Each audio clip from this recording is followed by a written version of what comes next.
Сахабалардың арасында пайғамбарымыздың саллаллаху алейхи уассаламның миғражға рухымен бе, жоқ әлде рухымен қоса тәнімен шыққандығы, ол жерде Алла тағаланы көріп көрмеуіне байланысты әртүрлі көзқарастар бар болатын. Сахабалардың кейбіреуі намазда бісмілләні оқыса, енді біреулері оны оқымайтын. Ал оқитындардың қайсы бірі оны жария айтса, қалғандары іштей оқитын. Бірақ әртүрлі бұл көзқарастар олардың бірліктері мен ынтымақтарына зәредей кері әсерін тигізбейтін. Кейінгі мәзһаб ғұламалары да бір-бірін қатты сыйлаған. Мысалы, Ханафи ғұламасы Әл-Қади Әбу Усам Шафиғи ғалымы Қаффалдың мешітіне барады. Әбу Усамда көрген Қаффал муәзинге қаматтың Ханафи мәзһабы бойынша түсірілуін тапсырады да Әбу Усамға имам болуды ұсынады. Әбу Усам намаз оқытады. Бірақ өзі Ханафи мәзһабын ұстанғандығына қарамастан, намазда бісмілләхті Шафиғи мәзһабы бойынша жария оқиды. Имам Ахмадтың көзқарасы бойынша мұрын қанаса немесе денеден қан алдырған жағдайда дәрет бұзылады. Кейбір кісілер Ахмед ибн Ханбалға сізге намаз оқытайын деп тұрған адамның денесіне қан шықса, сөйте тұра ол дәретін қайталап алмаса, онда имамның артына тұрып намаз оқисыз ба? Деп сауал қояды. Имам Ахмед болса, имам Мәлік пен Саид ибн Муасаб секілді адамдардың артында тұрып қалай намаз оқымаймын? Деп жауап берді. Имам Мәлік пен Саид ибн Мусабтың көзқарасы бойынша денеден шыққан қанның салдарынан дәрет бұзылмайды. Міне, ғұламалардың арасындағы әртүрлі көзқарас пен мәзһаб ерекшелігі бір-біріне деген сыйластықтарына сызат түсірмейтін. Христиандар мен еврейлер екеуі екі бөлек халық, діндері де екі бөлек. Ғасырлар бойы бір-бірімен шайқасып қырқысып келген. Бірақ осындай діндерде де ұлттары да екі бөлек, бір-бірімен ғасырлар бойы соғысып келген екі халық мұсылмандарға қарсы күресте тарихындағы соғыстарын, бір-біріне деген ыза-кектерін ұмытып, бірігіп, ынтымақтаса білді. Ал енді мұсылмандардың болмайтын тармақ мәселелерінде қызыл кеңірдек болып, бір-бірін ренжітіп, бүлік шығаруларына не демекпіз? Барлық мұсылмандардың жаратушылары бір, Құрандары бір, пайғамбарлары бір, сүннеттері бір, намаздары бір, ораза зекеттері бір, қағба құбылалары да бір, тіпті дұшпандары да бір. Осындай ортақ мәселелері бола тұра, намазда қолыңды Ханафи мәзһабы бойынша емес, біздікі сияқты байла, құнут дұғасын олай емес, бұлай оқы деу сияқты түймедей мәселелерді түйедей етіп, менің таңдаған көзқарасымен жүрмедің деп жүрегін ыза мен кекке бұқтыруы қандай ағаттық десеңші.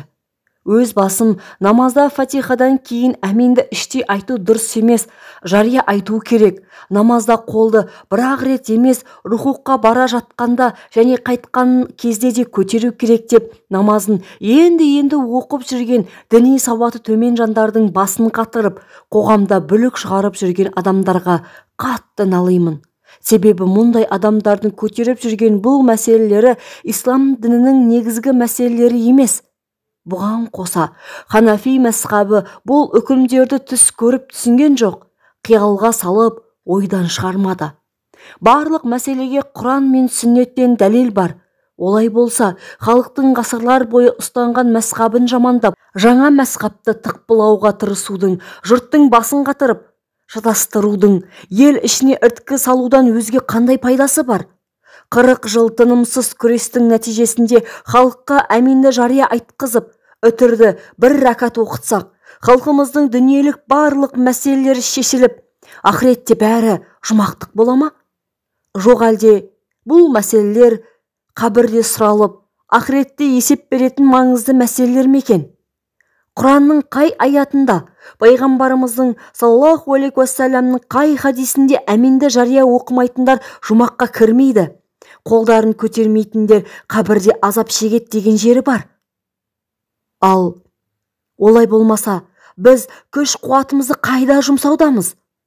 Тәйірі, халықтың ықылым заманнан үйренген мәзһабын мансұқ етіп, екінші бір жаңа мәзһабты кіргізудің бүлік шығарудан өзге нендей жемісі бар. Ханафи мазхабы біздің кез келген мәселелерімізді шешетіндей бай, барша қажеттілігімізді өтетіндей қолайлы.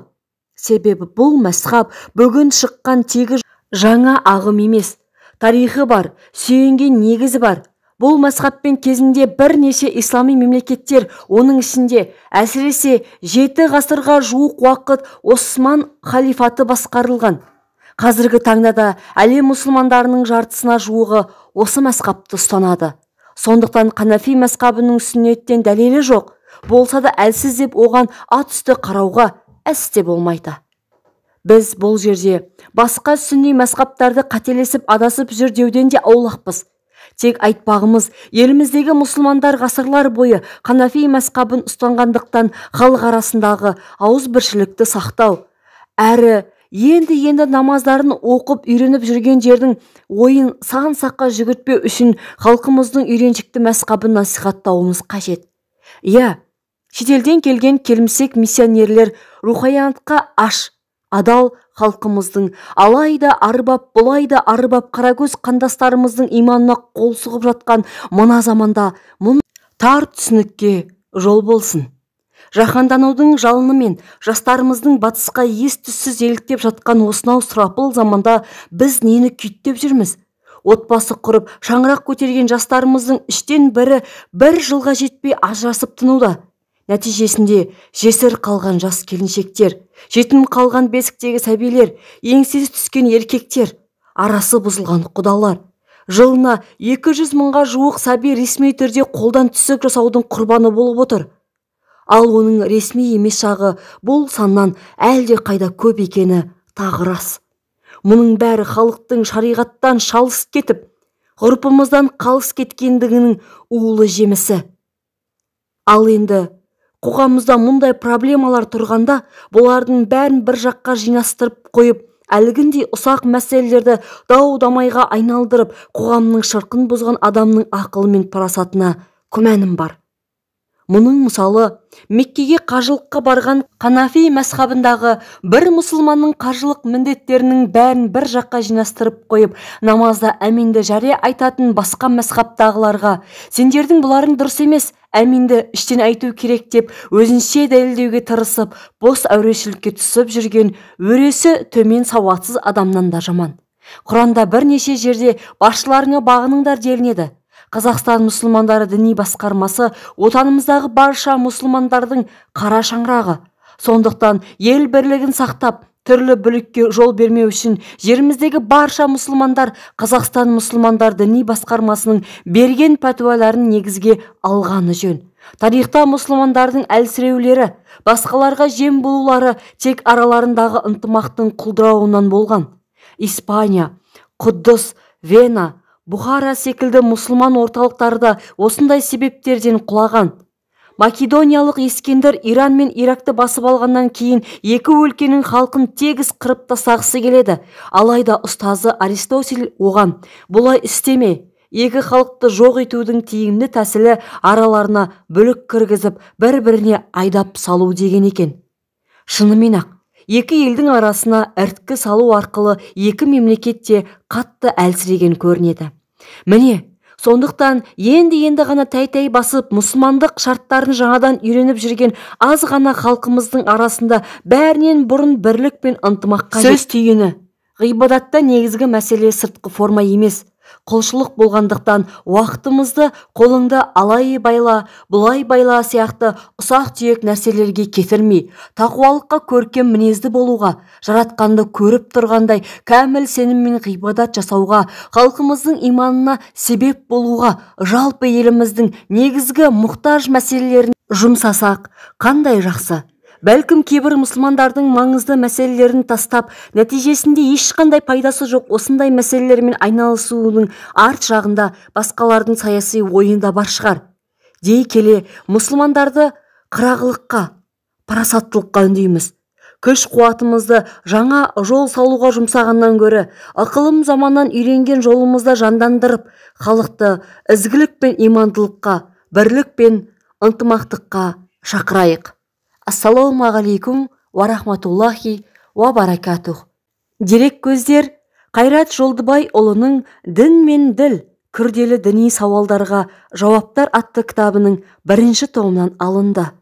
Ақпарат сізге ұнады деген ойдамыз. Мұсылмандардың шын күші бірлікте. Ассалаумағалейкум ва рахматуллахи ва баракатух.